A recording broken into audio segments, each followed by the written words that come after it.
Hello, everybody. It's Evolve Global 22's Healing Light Studio and our Healing Circle. Feel better daily. Welcome, everybody. It is already Wednesday, and we are talking about what your 20s are building that you'll live in at 40. Today is what is just filled with information that you will find extremely helpful, and it's not really talked about all that often. At least I didn't know it when I was in my 20s or 30s, and I am sharing it with you. So if you've been following this series, you already know that we have covered some really important ground.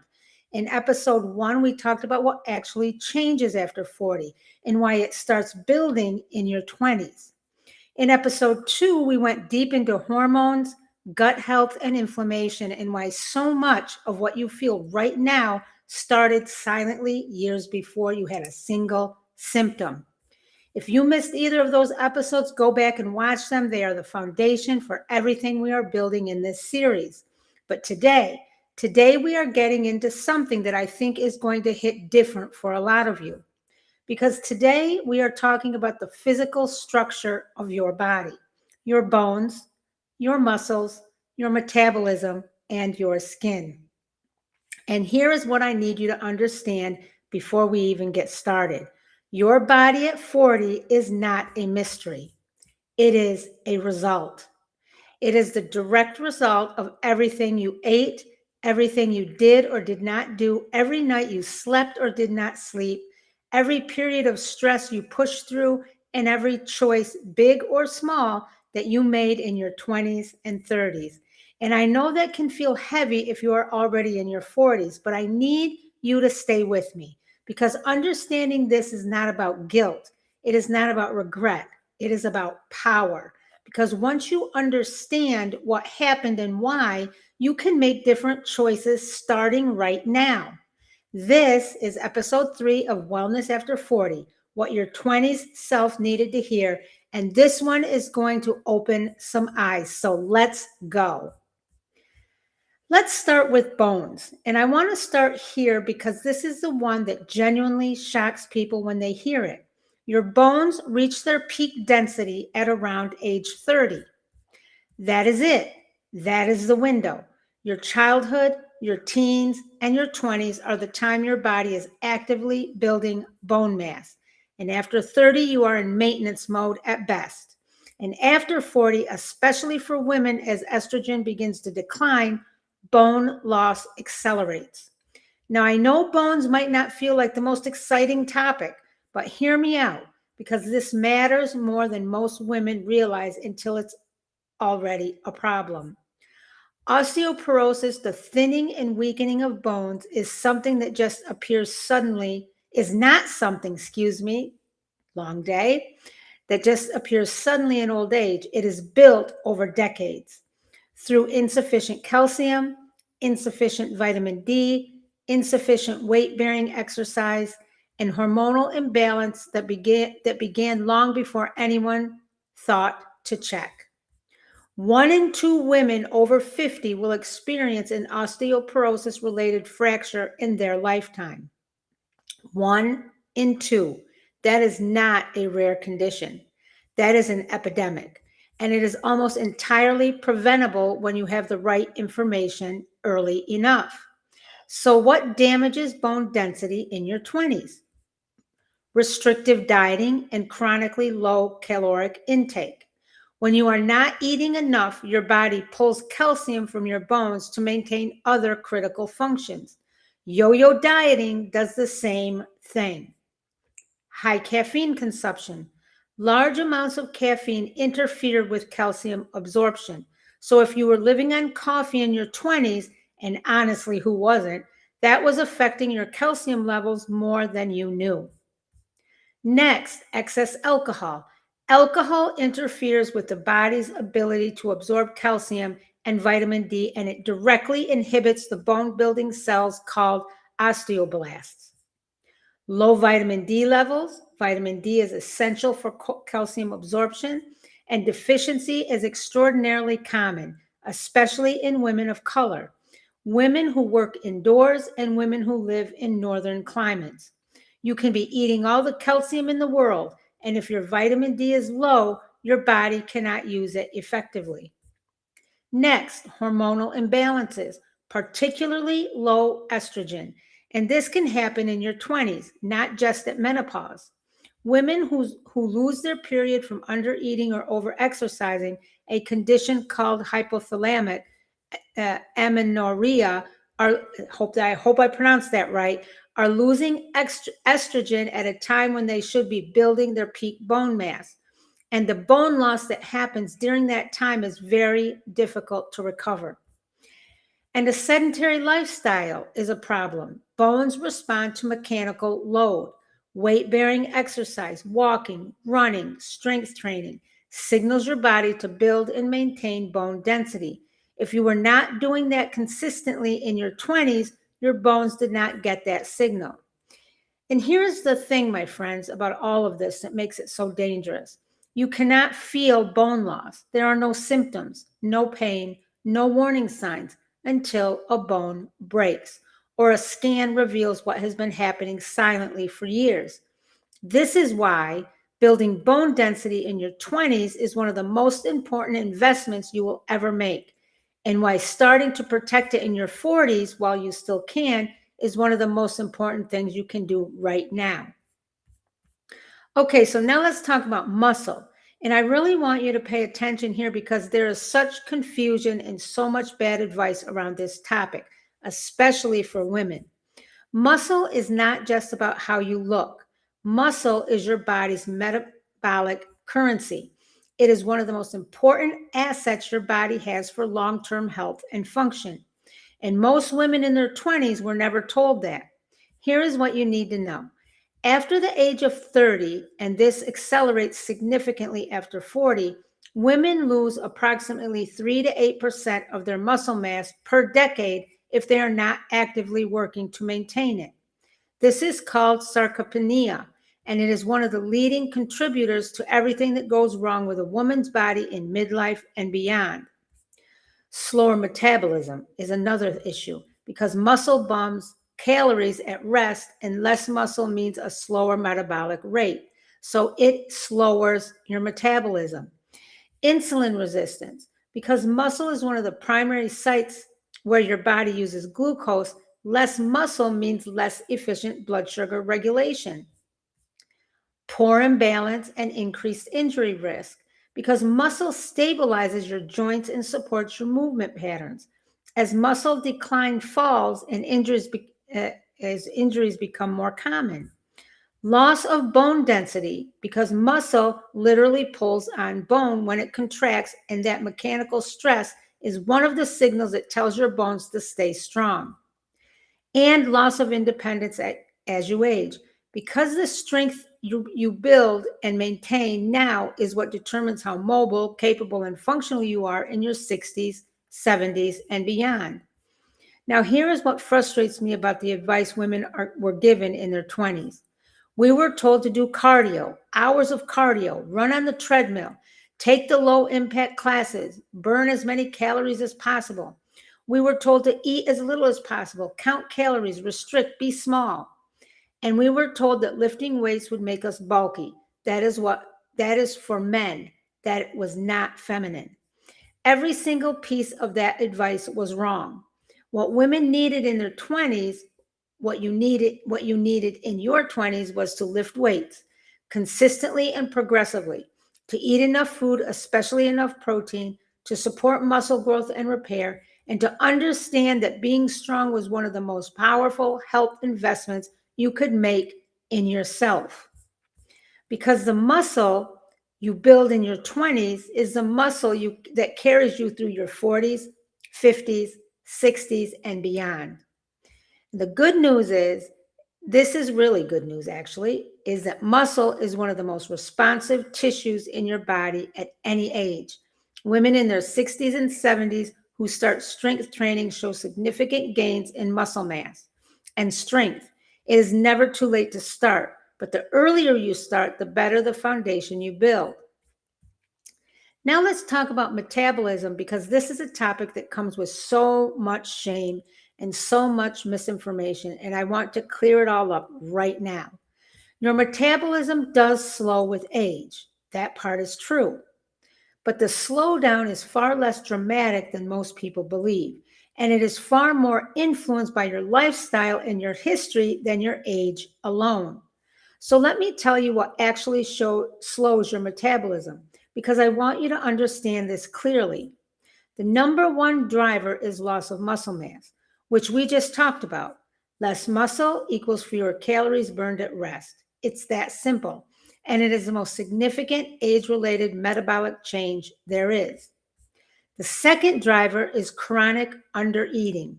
And this one is huge for women. When you restrict your calories significantly, for extended periods, as so many of us did throughout our 20s trying to be smaller, your body adapts. It literally learns to function on fewer calories by down-regulating your metabolic rate.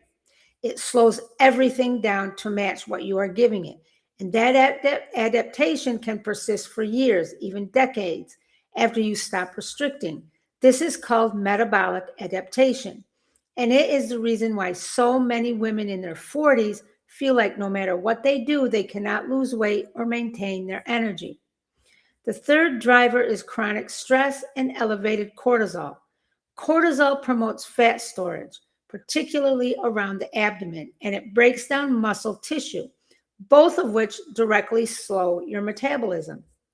The fourth driver is poor sleep. Sleep deprivation disrupts the hormones that regulate your hunger and your satiety. Ghrelin and leptin. When these hormones are dysregulated, they feel hungrier. You feel less satisfied by food. Your cravings for sugar and processed foods increase, and your body is more inclined to store fat rather than burn it. The fifth driver is thyroid dysfunction. Your thyroid is the master regulator of your metabolism, my friends. Every cell in your body has thyroid hormone receptors. When your thyroid is underperforming, which is called hypothyroidism and is extraordinarily common in women, your metabolism slows significantly. You gain weight, you feel exhausted, you feel cold, you lose hair, you feel depressed, and this often goes undiagnosed or undertreated for years because doctors only test TSH and call it normal, when the full picture tells a very different story. And the sixth driver is insulin resistance. When your cells stop responding efficiently to insulin, your body produces more and more of it. And high insulin is a fat storage signal. It tells your body to store rather than burn. And combined with everything else, it creates a metabolic environment that feels completely broken. So when a woman in her 40s says her metabolism is broken, she's not wrong.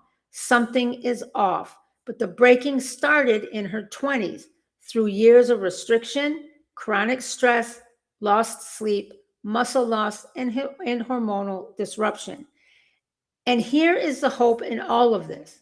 Your metabolism is remarkably responsive to the right inputs: strength training, adequate protein, quality sleep, stress management, balanced blood sugar, thyroid support. These things can restore metabolic function at any age.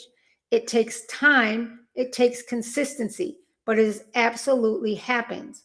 Your metabolism is not broken forever. It is waiting for you to give it what it actually needs. So now, my friends, let's talk about skin. And I'm going to start with a number that is going to change how you think about your skincare routine forever. Collagen production starts declining at approximately age 25. I know, stay with me, at a rate of about 1 to 1.5% per year, which means by the time you are 40, you will have lost somewhere between 50 and 20% of the collagen you had in your mid-20s. New collagen is not just a beauty buzzword. Collagen is the most abundant protein in your entire body. It is the structural framework that holds everything together. It gives your skin its firmness, its elasticity, and its plumpness. It cushions your joints, it strengthens your hair and your nails, and it is a critical component of what your gut of your gut lining. When collagen breaks down, you feel it everywhere, not just in your skin. So what accelerates collagen loss? Number one is sun damage, and this is not debatable.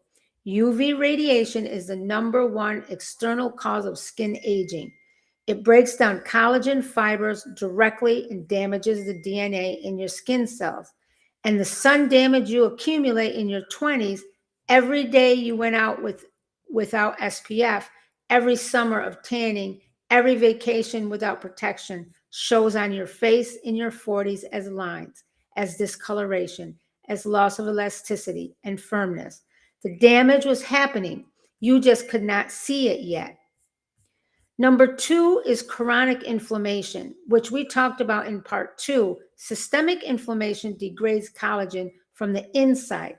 It accelerates every aspect of skin aging, and it cannot be fixed with a topical cream. Number 3 is poor sleep. Your skin does the majority of its repair and regeneration while you sleep. Your body produces growth hormone during deep sleep, which drives cellular repair, including collagen synthesis. Consistently poor sleep in your 20s was aging your skin faster than almost anything else, and it shows up in your 40s. Number 4 is chronic dehydration. Low-grade dehydration affects skin plumpness, skin barrier function, and your skin's ability to repair itself. Most women are not drinking enough water. Most women have been mildly dehydrated for years, and your skin has been showing that. Number 5 is sugar. Through a process called glycation, where sugar molecules attach to collagen fibers and make them stiff and brittle, a high sugar diet literally hardens and ages your collagen from the inside. This process is irreversible once it happens. Prevention is everything. And number 6 is smoking, which destroys collagen, restricts blood flow to the skin, and ages skin dramatically faster than almost any other single habit. So the skin you have at 40 tells the story of your 20s. Not entirely, because topical skincare and lifestyle changes absolutely make meaningful difference at any age, but the foundation, the deep structural foundation of your skin was being laid in the decades before you got here. All right, so let's make this real and practical. Here's your action plan, whether you are 22 or 42. These are the things that will make the biggest difference for your bones, your muscles, your metabolism, and your skin. Number 1, start strength training now. Not someday, now. Twice a week minimum. Focus on compound movements, exercises that work multiple muscle groups at once. Squats, deadlifts, rows, presses, hip hinges. These movements build muscle efficiently, load your bones, support your metabolism, and improve your insulin sensitivity. If you have never lifted weights before, start with a beginner program or work with a trainer or even just a few sessions to learn proper form. Your future self will thank you more than you can possibly imagine. Number 2, my friends, eat enough protein. This is the single most common nutritional gap I see in women. We are chronically under-eating protein, and protein is the building block of muscles, of hormones, of collagen, of your gut lining, and of dozens of critical enzymes and neurotransmitters. Aim for at least 0.7 to 1 gram of protein per pound of body weight every single day. Eggs, chicken, fish, Greek yogurt, legumes, cottage cheese, quality protein powder. Prioritize protein at every single meal. Number 3, get enough calcium and vitamin D. Calcium-rich foods include dairy products, leafy green vegetables like kale and bok choy, sardines and canned salmon with bones, and fortified plant milks. And vitamin D, get your levels tested. A simple blood test. Deficiency is incredibly common and it has significant consequences for bone health, immune function, mood, hormonal balance, and even cancer risk. Most adults need somewhere between 2,000 and 4,000 IU of vitamin D3 daily. But get your levels tested so you know where you are starting from. Number 4, my friends, wear SPF every single day, not just at the beach, not just in the summer, every single day on your face, your neck, your chest, and the backs of your hands. Rain or shine, winter or summer, the sun is affecting your skin every day, whether you feel it or not. SPF is the single most evidence-based anti-aging intervention that exists.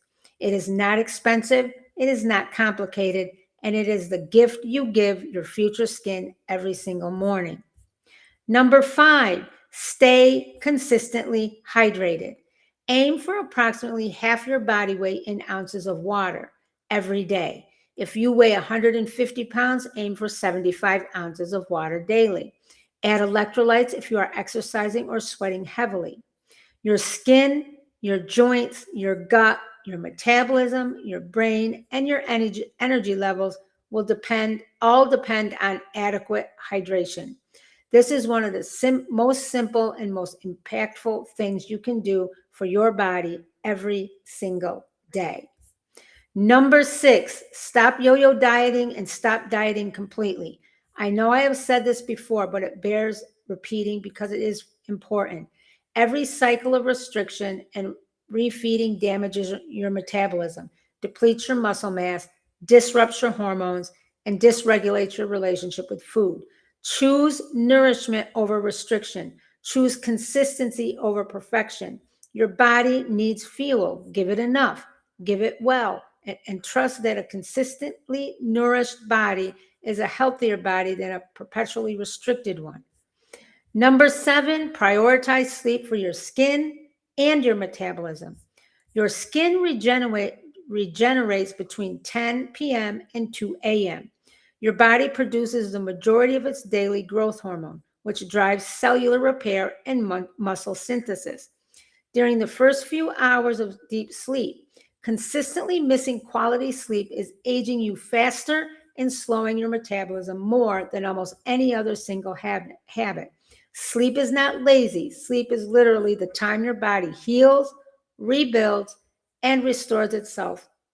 So protect it. Okay, I want to take a moment before I wrap up today because I think this episode carries a lot of emotion for people. If you are listening to all of this and feeling some grief about choices you made in your 20s that you wish you could take back, I want to sit with you in that for a second. I hear you and I understand that feeling, but I also need you to hear this. You made the choices you made with the information you had, with the culture you were raised in, with the messages you were given about when a woman's body should look like and what it should do. You were not failing yourself in your 20s. You were doing the best you could with what you knew. And now you know more. And now you can do differently. Your body at 40 is not a closed chapter. It is not a final verdict. It is a living, breathing, remarkably adaptable system that is waiting for the right conditions to heal, rebuild, and thrive. Give it those conditions starting today. Now, next week, on Thursday, we're going to be, which is tomorrow, we are going to be wrapping up this series with episode 4. And I've been looking forward to this episode the most because we are going to the root of everything: your emotional health, your mindset, your inner world, and why the healing you do or do not do on the inside determines more about your health at 40 than almost anything we've talked about in this series. This one is going to be personal and it's going to be real, and it might be the episode that changes everything for you. Make sure you're subscribed so you do not miss it. And if this series has been speaking to you, share it. Leave a comment. Tell me what is landing for you. Tell me what you wish you had known. I genuinely love hearing from you, and I read every single comment. I will see you in episode 4, but before I actually say goodbye, if this resonated with you and you are tired of trying everything and still not feeling yourself, I want you to know there's a place for you. Come join me over on Patreon at Feel Better Daily. It is where I share daily habits for real energy, honest conversations about healing, natural tools I personally use in simple ways to build a life that actually feels good. Not overwhelmed, not perfection, just real talk about what actually works. The link is right below, and I would love to see you there. And real quick, one more thing I want to share with you that's part of my personal wellness routine every single day because I get asked about this all the time. The first is my Agar Cafe functional coffee. The ingredients are clean and they are actually doing something. It supports metabolism, mood, energy, and weight management. And it has honestly become part of my wellness medicine cabinet. I do not need a shelf full of supplements because this is doing so much of the work for me. My personal results have been more stable mood and energy, better pain management, and a metabolism that is actually working with me again. Not just the coffee, a wellness tool. And the second thing that's in my medicine cabinet are doTERRA essential oils. I do not use these as a trend. I use them as a real part of how I support my whole health system. Physical, mental, and emotional. They are part of how I manage stress, support my body, and stay grounded every single day. Both of the links are right below in the description. Try what I use daily and let me know how it works for you. On that note, take care of your bones, your muscle, your metabolism, your skin, and most importantly, take care of yourself. Peace, love, and light all. Thank you for being here with you. I will see you tomorrow in the circle.